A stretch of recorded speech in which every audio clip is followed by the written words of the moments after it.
எல்லா மக்களையும்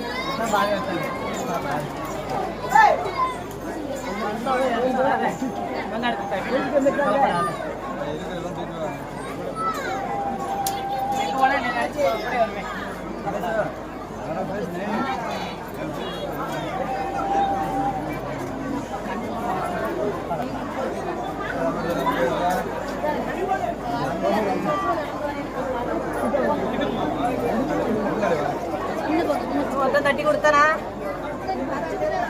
நான் பறிக்க மாட்டேன். கொடுத்ததுக்குள்ள நான் கொடுத்தமில்ல. தக்காத்துக்குள்ளது யார் வர? நான் கொடுத்தேன். இந்த கொடுக்கறது யாது? பத்திரமா இதோட 3வது எடுப்பு கொடுக்கேன். கொடுத்தத தக்கா தைக்கிற பொறுப்பு உன்னோட பொறுப்பு. தடவை நான் கொடுப்பேன். அந்த கொட்டார கொடுத்து பேச்சு வாக்கு என்னைக்கும் ஒரு நாள் ஜோடையாகாது. சொல்லி கொடுக்குறது நம்மள மீன் பாவம் வைக்கிறேன்.